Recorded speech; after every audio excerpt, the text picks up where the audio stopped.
alguien a quien admiro y respeto por su trayectoria, por su conocimiento del gremio y de nuestro país, alguien que será referencia, se lo digo desde ya, en estas próximas semanas, si él nos permite estarlo molestando, porque se viene el juicio contra García Luna, es autor de García Luna, El Señor de la Muerte, es el querido Francisco Paco Cruz, a quien abrazo a la distancia. Querido Paco, por más oportunidades en el 2023 de construir juntos y de informarle a la audiencia sin censura. ¿Cómo estás?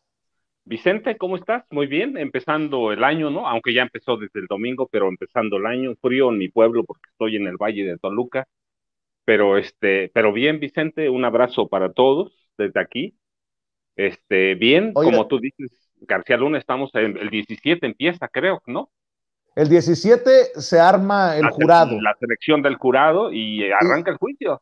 así es, déjame preguntarte tu opinión, porque muchos nos estamos valorando esto de si va a ser el juicio del siglo, porque si es el juicio del siglo, van a caer personajes, autoridades, políticos, etc, etc, etc. La esperanza es que también si caen personajes del lado mexicano, el Poder Judicial de la Federación que hoy encabeza la ministra Piña Hernández, a pesar de la controversia de el supuesto plagio de Yasmín Esquivel, las condonaciones que salieron de Ortiz Mena, estén a la altura de las circunstancias para ofrecerle a los mexicanos seguridad de que los malandros paguen lo que tengan que pagar y lo que se viene en Estados Unidos, ¿no, Paco? Los fiscales han presentado más pruebas contra García Luna de que conspiró para traficar droga en Nueva York. Si me permites, déjame leer esto que publica la revista Proceso. Creo que la firma Jesús Esquivel, lo confirmo a continuación. Jesús Esquivel, quien por mucho tiempo también fuera colaborador de Sin Censura y quien es corresponsal de Proceso en Washington, dice lo que publica la revista Proceso. Fiscales del Departamento de Justicia de Estados Unidos presentaron a la Corte Federal de Distrito Este en Brooklyn, Nueva York, pruebas de que Genaro García Luna conspiró para traficar drogas ilegales con el cártel de Sinaloa a tierra neoyorquina. En una carta dirigida al juez Brian Cogan y a 6 días de que dé inicio el juicio por narcotráfico en contra de García Luna, amigo, asesor, confidente, mano derecha y secretario de seguridad del entonces presidente Felipe Calderón, el panista Felipe Calderón, los fiscales sustentan sus acusaciones del trasiego de drogas. El gobierno estadounidense le escribe al juez para proveerle información con detalles relacionados al cargo número 2 del superencauzamiento. Se lee en la carta escrita por el fiscal federal Breon Peace a cargo del proceso judicial contra García Luna, y cito: específicamente el gobierno pretende demostrar a la Corte que el cargo número 2 está propiamente ligado a este distrito, el este, y otros lugares con las ofensas que cometió de narcotráfico García Luna con jurisdicción extraterritorial para Estados Unidos, anota Peace. El amigo y asesor de Calderón, detenido por la DEA el 9 de diciembre de 2019 en Dallas, Texas, al amigo, debí de haber dicho, el Departamento de Justicia estadounidense lo acusa de 4 delitos de narcotráfico en colusión con el cártel de Sinaloa y de otro más, haberle mentido a un agente federal de inmigración. En la carta, el Departamento de Justicia le agrega a Cogan que también presentó a la Corte documentos financieros que durante el juicio se presentarán como prueba probatoria de los cargos por narcotráfico en relación con el lavado de dinero proveniente de la venta de enervantes. Este próximo lunes, 9 de enero, fíjate nada más, simbólico, mientras Biden esté en México para la cumbre con el presidente Andrés Manuel López Obrador y días después con Justin Trudeau, el primer ministro de Canadá. Ojo con esto, el 9 de enero, lunes 9 de enero, iniciaría el juicio contra García Luna con la presentación en la Corte de los 400 ciudadanos neoyorquinos candidatos potenciales para integrar al jurado calificador del caso. El lunes 17 del mismo mes, o debería de ser lunes 16, sí, lunes 16, hay una corrección que hacer a ese texto que le estoy leyendo. El lunes 16 del mismo mes, el proceso sigue con la depuración de las 12 personas que determinarán el destino judicial de García Luna en Estados Unidos. De ser declarado culpable por el jurado calificador durante el juicio, García Luna sería sentenciado a cadena perpetua como condena máxima o a 20 años en la cárcel como castigo mínimo. El acusado cuenta también con la opción que le presentaron los fiscales de declararse culpable, con lo que se anularía el juicio. Con ello se convertiría en testigo cooperante y tras prestarse como declarante incriminador en juicios por narcotráfico y cumplir una sentencia de unos 7 años en prisión, sería deportado a México. Así que el 17 de enero se ha fijado en la Corte Federal de Brooklyn, en Estados Unidos, la fecha para la selección final de los miembros del jurado que determinará el destino del secretario de Seguridad y mano derecha del entonces presidente Felipe Calderón, Genaro García Luna, acusado por presuntos nexos con el narcotráfico. La Fiscalía y la Defensa tendrán que entregar a más tardar el 13 de enero a la jueza magistrada Peggy Kuo, encargada del procedimiento, una lista de jurados que las partes coincidan sean aceptables y otra con los que consideren deben ser rechazados de los 400 candidatos potenciales.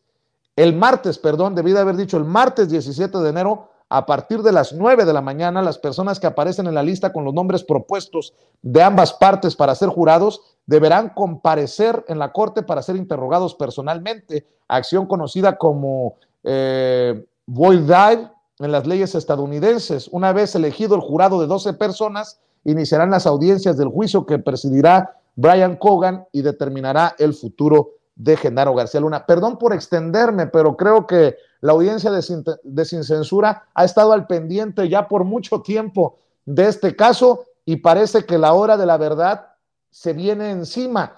Dicen que no hay fecha que no se llegue ni plazo que no se cumpla. Ojalá que así sea, mi querido Paco. Vicente, pues sí, mira, ya se llegó la fecha, se cumplieron los plazos y verdaderamente hay elementos de prueba, no solo evidencia, hay elementos de prueba para que sea este el juicio del siglo. ¿Por qué? Porque saldrían a relucir, perdón, antes que te diga eso, primero, no solo era su amigo y su mano derecha, era su cómplice de Felipe Calderón Hinojosa.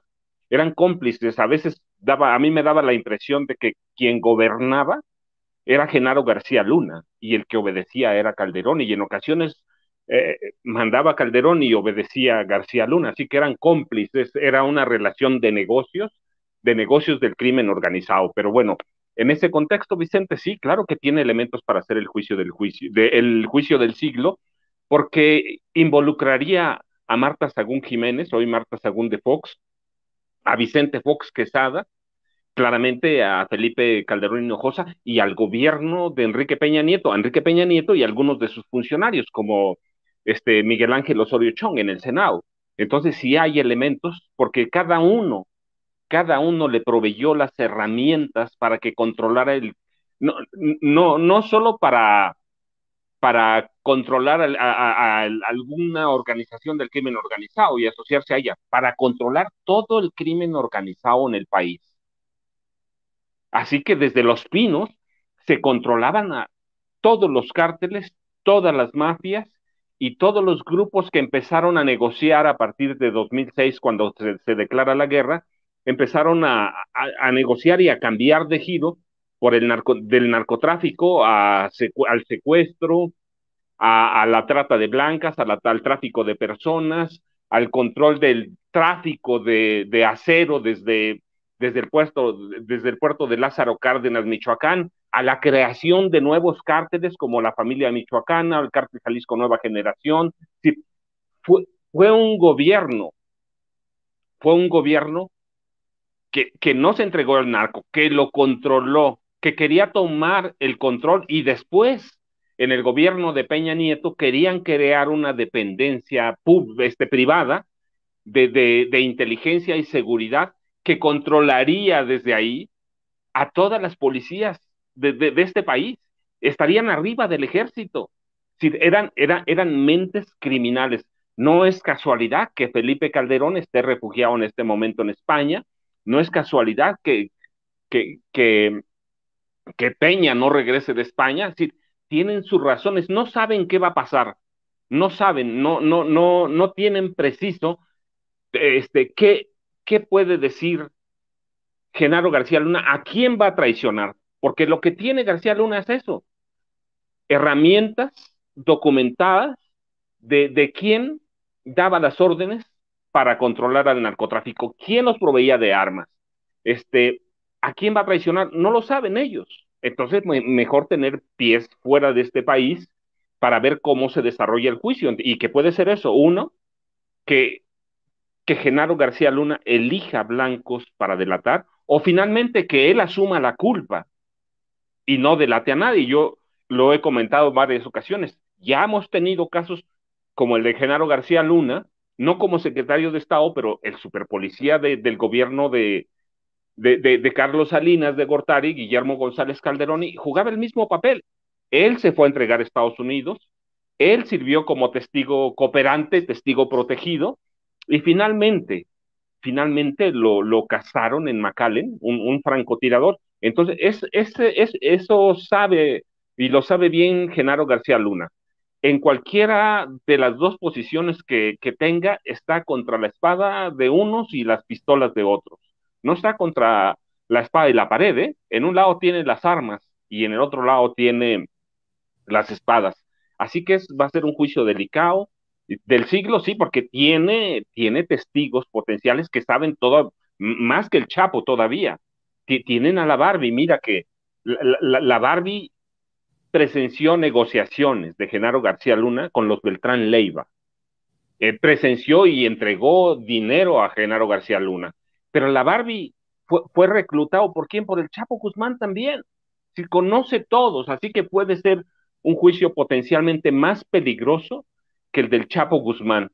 Y todo depende hasta dónde y hasta cuándo pueda ceder Genaro García Luna. Tú sabes, incluso en el proceso, en el transcurso del juicio, él puede desistir y declararse culpable, puede negociar con los fiscales de Estados Unidos. Entonces, sí hay elementos para que sea el juicio del siglo y para que involucre a, por lo menos, a tres expresidentes, Calderón, Peña y Vicente Fox, a Marta Sagún y algunos otros personajes de la política de este país. Él tiene todos los documentos, tiene los expedientes en su archivo personal desde 2000, desde 2000 sabe qué funcionarios y qué políticos del PRI y qué políticos del PAN estaban involucrados en el crimen organizado, estaban involucrados en problemas de secuestro, en problemas de trata de blancas. Él los tiene, él él sabe hasta dónde puede llegar, así que todo dependerá de si quiere él asumir la culpa por todos los tres sexenios o va a delatar a alguno. No sabemos, Vicente, eso sí sería como tener una bola de cristal, dicen en mi pueblo, Así es. para adivinar hasta dónde le va a apretar la soga cuando escuche y cuando ya tenga en sus manos las pruebas, las pruebas que tiene la Fiscalía Federal y que presentará en el juzgado de Nueva York. Oye, Paco, déjame preguntarte, este es un tema muy delicado y lo voy a tratar de tomar con pinzas y con todo la reserva que amerita. Lo que pasó en Ciudad Juárez, Chihuahua, el motín, la megafuga, los asesinatos. Ahora sabemos que ya cayó el director del Cerezo número 3 allá en Ciudad Juárez, el director de la cárcel. La fiscalía está investigando al personal de la prisión por masacre y fuga de reos. Eh, Se sabe que se han encontrado celdas VIP. Me acordé de Puente Grande. No sé si tú te acuerdas que creo que fue en Puente Grande, en Jalisco, donde también se encontraron celdas VIP en donde se hacían las fiestotas. Y yo te quiero preguntar, ¿cómo ves este caso de Ciudad Juárez? Más allá de los nombres y de los personajes, ¿de qué estamos hablando y de qué magnitud es esta situación? Porque no es la primera vez que se habla de celdas VIP. Es más, Toño me recordaba, oye, acuérdate que hay versiones de que el que tiene una celda VIP es Javier Duarte, eh, el ex gobernador de Veracruz, el ex gobernador priista de César aquel Duarte, estado. César Duarte Jaques. Ah, César Duarte, perdón. estoy confundido. Los dos, al fin Duarte. No, que César Duarte Jaque, el exgobernador priista de Chihuahua, tendría una celda VIP. A ver, ¿de qué estamos hablando, Paco? No, mira, Vicente, estamos hablando de problemas mayores. El operativo para liberar a Ernesto Alfredo Peñón de la Cruz, el Neto, de ahí del penal, ellos le llaman románticamente Cerezo, Centro de Readaptación Social. No, la verdad es que es una cárcel y es un penal que es una escuela de criminales. Y ese operativo es una muestra de lo que hicieron los gobiernos del PAN y del PRI en todo el país cuando gobernaron. Y ahora el PAN gobierna Chihuahua. Entregar la gobernanza de los estados y de algunas de las ciudades principales al crimen organizado.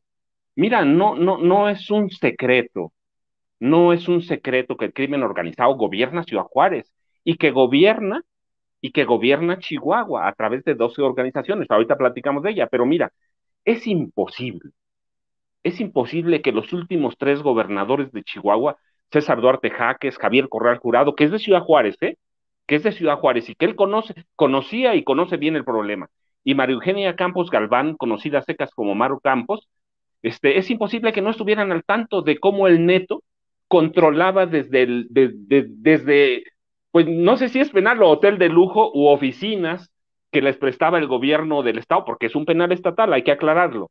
No es un penal que haya controlado el gobierno federal, es un penal estatal. Así que es imposible que no lo hubieran sabido. ¿Recuerdas en agosto pasado una serie de explosiones y atentados con explosivos en negocios de Ciudad Juárez, la segunda semana de agosto, que dejaron 11 muertos por lo menos? Había evidencias de que lo había coordinado el Neto. Así que, pero mira, no solo eso, Ciudad Juárez es una ciudad histórica. Yo tengo, en mi primer libro es El Cártel de Juárez. Podemos seguir el narcotráfico hasta 1925, como lo conocemos hoy, Vicente, ¿eh? Como no niñerías, como conocemos hoy. Y podemos hablar de gobernadores como te digo, los actuales, los recientes, César Duarte Jaques, José Reyes Baeza, Patricio Martínez García, Francisco Barrio Terrazas, Fernando Baeza Meléndez, o ir más atrás con generales como Rodrigo M. Quevedo, que no solo controlaba el narco, sino el contrabando y otros negocios, y tenía a 100 familiares, tuvo entre 1932 y 36, tuvo a 100 familiares en la nómina, controlando todos los negocios chuecos y todos los negocios ilegales. Así que históricamente, y podemos hablar, perdón, de cómo presidentes como Carlos Salinas de Gortari y, y Felipe Calderón Hinojosa contribuyeron con alcaldes, con jefes de policía, con agentes, comandantes federales, contribuyeron a hacer de Ciudad Juárez un polvorín explosivo, una mezcla que estalla en cualquier momento, ¿sí? Mira, de un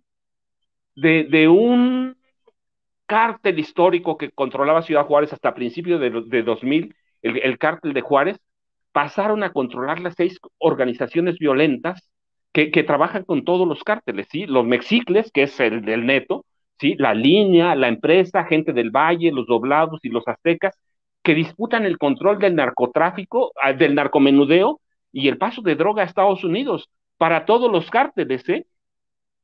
No es una casualidad, ellos lo saben. Maru Campos, que no llegó ahora, llegó en septiembre de 2021 a la gobernatura, sabe qué tipo de presencias tienen y con quiénes están aliados, por ejemplo, gente nueva, sabe a qué se dedican, sabe quiénes son sus rivales. Mira, los juarenses lo saben, que gente nueva es, por ejemplo, rival a muerte de la línea del cártel de Juárez. Conocen cómo opera el cártel de Sinaloa. Chihuahua está controlada por 12 grupos criminales, cártel del Poniente o la Laguna, los artistas asesinos, los Mexicles, los Salazares, el cártel de Juárez mismo, el nuevo cártel de Juárez, cártel Jalisco Nueva Generación, la Güera, la Línea, los Cabrera, los Algueiro. ¿Sabe qué cárteles promueven conflictos armados, como aquel de agosto, y como otros que han promovido en Baja California, como los que se han promovido en Guanajuato? Sí, cada uno de estos personajes ha contribuido históricamente a que Juárez sea un cóctel explosivo, ha contribuido a que el narcotráfico mantenga una presencia permanente desde 1925. Así que Juárez no es una casualidad. Juárez es una historia de corrupción, es una historia de crimen organizado controlado por los gobernadores, porque no se puede explicar. Las cárceles las controlan ellos, no todas, pero las cárceles las controlan ellos. Así que son organizaciones que responden a antiguos patrones que son políticos del PRI y del PAN, y que responden a cárteles históricos, hasta incluso a las células vivas de los Beltrán Leiva. Sí, todos sabían la violencia y lo violento que es el Neto. Sabían que estaba condenado a 224 años de cárcel y lo dejaron. En agosto pasado, en agosto pasado debieron haberlo cambiado, pero no lo cambiaron. ¿Por qué? Porque hay complicidad y los gobernadores lo saben. No es una casualidad. Lo sabía Felipe Calderón, lo sabía Carlos Salinas de Gortari, y ellos alimentaron el control de tráfico, del crimen organizado, no solo el narcotráfico, a través de lo que era la Dirección Federal de Seguridad, que después desaparece y se convierte en el CISEN. Hubo en los 80 un cambio, y los traficantes históricos de droga en Ciudad Juárez, como Ignacia Jasso, ¿sí? Y su familia, hay un cambio y lo empiezan a controlar los comandantes de la Dirección Federal de Seguridad y de la Procuraduría General de la República. Lo saben, mira, es una frontera que es un gran negocio para políticos del PAN, para políticos del PRI, para algunos empresarios y para los gobernantes, claramente. Esto es un gran negocio, entonces no es una casualidad lo que pasó en esta, te digo, le dicen Cerezo, que no era más que un hotel de lujo, un hotel en el que los mexicles habían instalado una oficina para controlar desde ahí, como una oficina, mira, tenían 10 celdas VIP, tenían armas de alto poder, les encontraron, por lo menos han reportado, 1,5 millones en efectivo para sus dulces. Así que, no, hombre, ellos lo sabían, ellos saben, hay nombres, hay apellidos, ellos los tienen. Saben que las treguas del crimen organizado son temporales y se van aliando unos con otros según vaya haciendo el negocio, ¿sí? Saben que los mexicles es el grupo más violento y numeroso desde hace mucho tiempo. No hay una justificación. Campos lo sabía, lo entendía, lo dejó llegar. El señalamiento de lo que pasó en la cárcel de Ciudad Juárez debe llegar a Maru Campos y debe llegar a otros exgobernadores de Chihuahua, otros jefes de la policía. Es un problema que tiene más de 100 años, Vicente, y ningún gobernador ha metido la mano para eso. Ninguno ha pedido la ayuda como se debe al gobierno federal. Y cuando la dieron, como en el caso de Felipe Calderón, fue para controlar todavía más el crimen organizado a través de Genaro García Luna. Pues está muy fuerte este caso. Vamos a esperar. Yo voy a buscar a Javier Corral, a ver si logro conectarme con él y ver si podemos platicar sobre este tema. Maru Campos va a ser, creo yo, mucho más difícil que lo haga, pero vaya que si está la cosa candente. 300 elementos de las Fuerzas Armadas han llegado a ayudar a las labores de seguridad, se han llevado a diferentes cárceles federales a los 191 reos que estaban ahí. Yo debo de decir que estuve hace muchos años en esa cárcel, en ese Cerezo número 3. Ahí estaban recluidos el Cerillo y la Foca, dos personajes acusados de los asesinatos de mujeres de Ciudad Juárez, Chihuahua, de las muertas de Juárez, cuando yo hace muchos años investigué pues esta serie de asesinatos de mujeres. Y yo recuerdo que era un lugar oscuro, tétrico, complicado y bueno, pues todo parece indicar que las cosas no han cambiado a pesar de los años, mi querido Paco.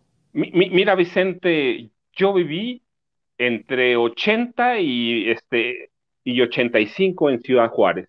Javier Corral Jurado era también un periodista, empezando. Él conoce el nivel de la violencia, él sabe que la violencia no, de la manera que se da en este momento, no es aislada. Tiene que haber necesariamente complicidad de los gobernantes. No se entiende de otra forma. Sabe él que la violencia, no él, mira, cada gobernante sabe que la violencia es histórica, sabe que está documentada como hoy, hasta 1925, cuando un grupo de criminales locales coordina una matanza para aniquilar a las mafias chinas que controlaban los fumaderos de opio en la frontera, que llegan a partir de 1906, con chinos, con chinos que llegan desde San Francisco o llegan invitados por el gobierno de Porfirio Díaz a finales del siglo XIX para levantar las vías del ferrocarril, llegan y se extienden hasta Torreón, que también hay gran matanza de chinos, que la ocultemos, que no la conozcamos es otra cosa, pero hay matanza de chinos que controlaban los fumaderos de opio. Algunos chinos llegaron ciertamente con negocios muy decentes, panaderías, lavanderías, tintorerías, planchadurías que eran, controlan el comercio, pero otros llegaron con los fumaderos de opio, Vicente, y hay militares, presidentes envueltos en el crecimiento, no solo del narcotráfico, sino el crimen organizado como tal, trata de blancas, prostitución, traficantes de humanos, que es una gran frontera para que pasen. Hay que ver nada más cómo divide el río Bravo, o el río Grande, como le llaman en Estados Unidos, cómo divide la frontera. En algunas partes se puede cruzar caminando por muchas épocas del año. Cruzas caminando, hay que ver cómo está. Ciudad Juárez es una ciudad histórica, ¿sí? Es una ciudad histórica hasta para la revolución, pero también es una ciudad histórica para el crimen organizado. Desde allí los gobernadores controlaban todo. Y te digo, nada más hay que ir al general Rodrigo M. Quevedo para acá y vamos a encontrar una sorpresa desagradable. Ciudad Juárez la fea. Pues qué fuerte lo que has compartido con nosotros, querido Paco Cruz. ¿Qué te parece, maestro, si nos vamos preparando para el juicio contra Genaro García Luna? Por ahí te seguimos molestando para empezar a desplumar, a desmenuzar rumbo ya al inicio del juicio. Y bueno, por lo pronto, pues dejar a la gente con tus redes sociales para que te lean, para que te sigan. Y seguimos esperando la sorpresa, mi querido Paco. Y además, Vicente, no me recuerdes, hoy empieza formalmente el proceso de sucesión gubernamental en el Estado de México. 12.3 millones de votos que se disputan.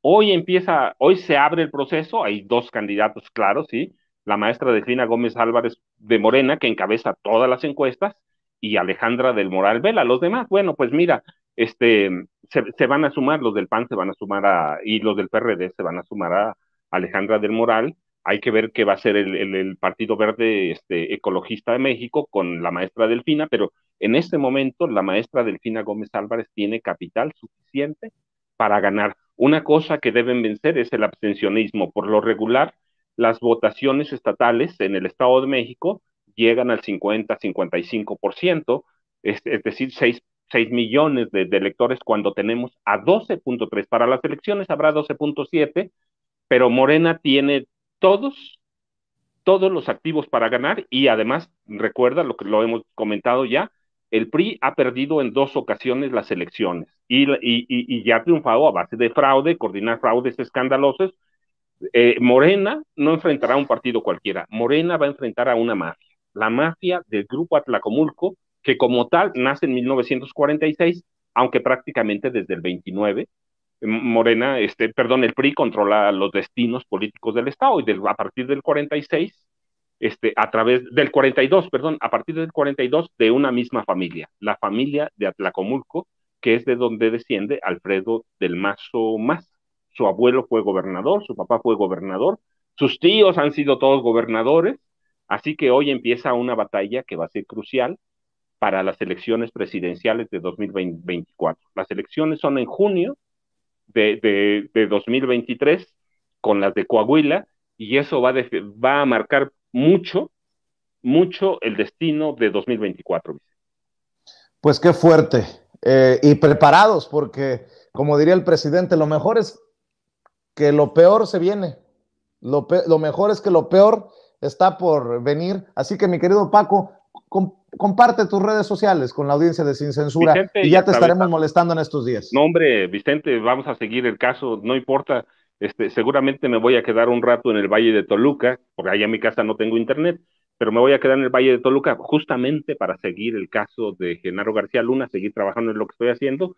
Y ya sabes, Vicente, @ Cruz Jiménez en Twitter, Francisco Cruz Jiménez en Facebook, y yo te mando un abrazo a todos por allá, Vicente, un abrazo.